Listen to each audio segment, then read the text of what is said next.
Space जो दिखने में बिल्कुल ब्लैक और खामोश नजर आता है, असल में यहाँ इतना कुछ हो रहा है जो समझ नहीं सकते हैं।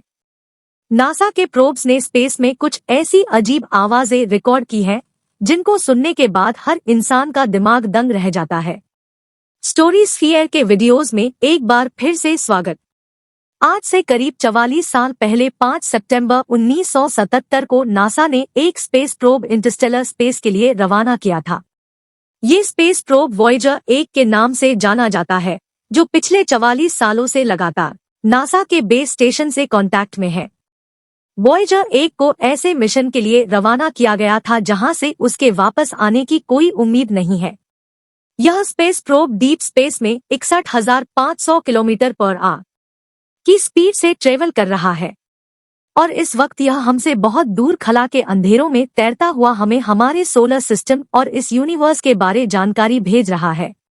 और स्पेस के इस हिस्से को हम इंटरस्टेलर स्पेस भी कहते हैं।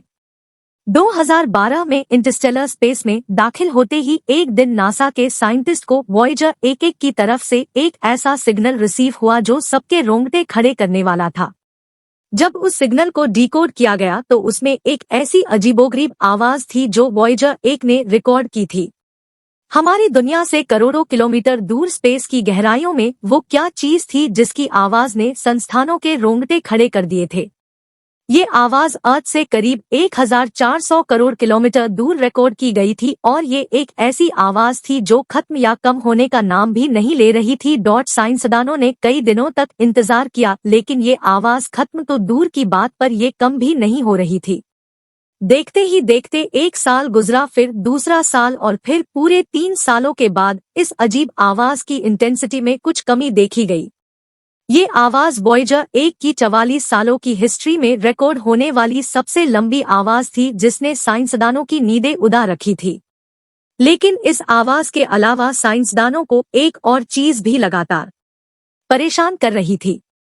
जी हाँ, जिस पॉइंट पे एक ने पहली बार इस आवाज को रिकॉर्ड किया था, पूरे 3 सालों के बाद वो उस पॉइंट से 160 करोड़ किलोमीटर दूर जा चुका था। लेकिन फिर भी यह आवाज वैसी की वैसी ही थी। 160 करोड़ किलोमीटर मतलब यह डिस्टेंस इतना ही हुआ जितना जमीन से चांद तक के पूरे 4000 चक्कर लगाए जाए। हाल में इतने ज्यादा डिस्टेंस तक फैलने वाली आवाज आखिर आ कहां से रही थी? किसी बात ने बड़े बड़े रिसर्च और साइंटिस्ट को चकरा कर रख दिया था। एक बात तो कंफर्म थी कि हमारे सोलर सिस्टम के बाहर कोई ना कोई ऐसी ताकत जरूर छुपी है जो इस आवाज की वजह बन रही है। लेकिन स्पेस में तो कोई आवाज नहीं होती, तो आखिर इसको रिकॉर्ड कैसे किया गया? ये बात हकीकत है कि स्पेस में जाते साथ ही कानों पर किसी किस्म की भी कोई आवाज नहीं पड़ती। अगर स्पेस वॉक के दौरान एस्ट्रोनॉट्स के बिल्कुल बराबर में कोई धमाका ही क्यों ना हो जाए, वो धमाका दिखेगा तो सही, लेकिन उसकी आवाज कानों तक नहीं पहुंच सकेगी।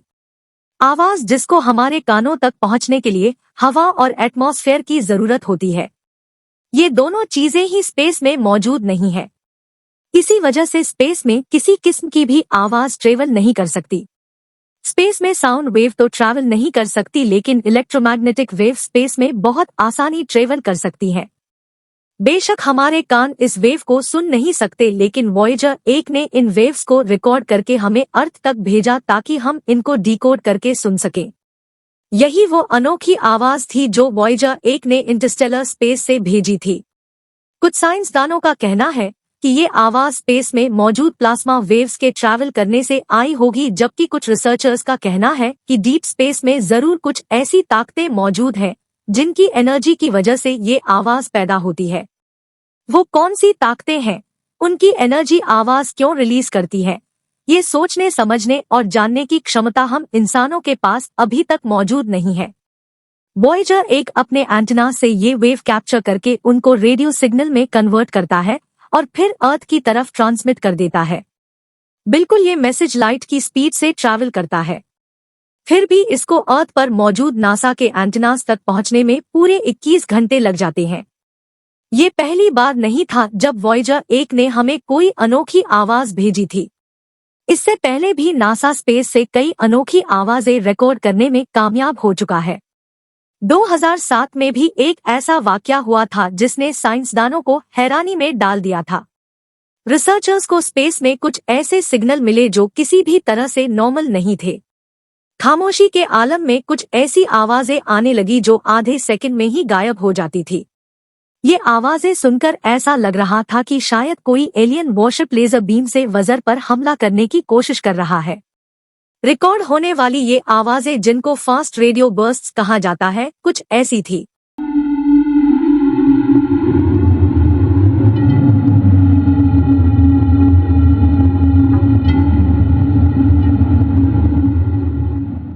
ये आवाजें सुनकर संस्थाइनों को एक बात तो कंफर्म हो गई कि हम जितना ज्यादा डीप स्पेस के बारे में जानने की कोशिश करेंगे, हम उतना ज्यादा ही सवालों में उलझते जाएंगे।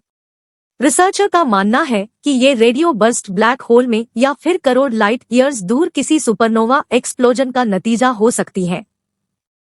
कई रिसर्चर्स का ख्याल है कि दूसरे प्लैनेट्स में एलियंस हमसे बहुत ज्यादा एडवांस है। वो अपनी स्पेसशिप्स को इन रेडियो बर्स्ट के जरिए चार्ज करते हैं। शायद इनमें से चंद रेडियो बर्स्ट हमारे स्पेस प्रोब से टकरा गए हों या सिर्फ उसके बराबर से गुजरे हो। लेकिन इस अजीब आवाज की असल हकीकत अभी तक किसी को भी ज्ञात नहीं है। ये तो रही वो आवाजें जो नासा ने इंटरस्टेलर स्पेस से रिकॉर्ड की। लेकिन ऐसी अजीब आवाजें रिकॉर्ड करने के लिए इतना दूर जाने की भी जरूरत नहीं है।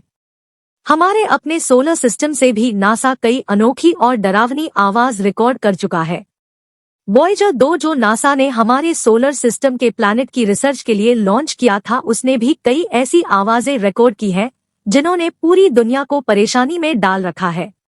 ये है जुपिटर का चांद जो गैनीमेड के नाम से जाना जाता है, और ये है इसकी आवाज जो वाकई आपके रोंगटे खड़े करने वाली है।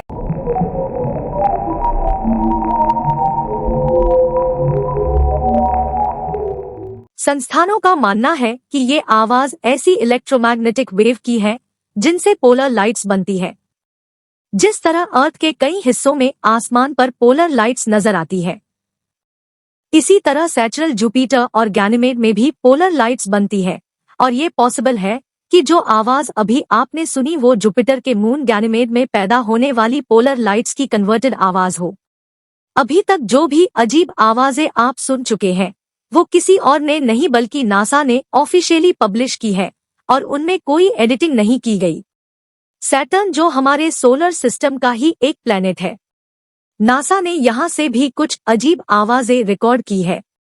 नासा का मानना है कि ये आवाज कैसिनी स्पेसक्राफ्ट ने स्टेशन से निकलने वाली रेडियो वेव्स को कन्वर्ट करके भेजी है, और यह भी शायद सैटर्न में मौजूद पोलर लाइट्स का ही नतीजा है। वॉयेजर 1 जो पिछले 44 सालों से लगातार हमें आउटर स्पेस की फोटोज और इन्फॉर्मेशन दे रहा है, दुख की बात यह है कि अनकरीब हम उसको हमेशा के लिए खोने वाले हैं। नासा का कहना है कि वॉयेजर 1 के पास सिर्फ इतनी पावर मौजूद है कि वो अगले 1 या 2 सालों तक हमसे कांटेक्ट में रह सकता है। उसके बाद हमारे पास सिर्फ उसकी ये फोटोज ही बाकी रह जाएंगे। उम्मीद है स्टोरी स्फीयर की ये वीडियो भी आप लोग भरपूर लाइक और शेयर करोगे। मिलते हैं अगली शानदार वीडियो में। धन्यवाद।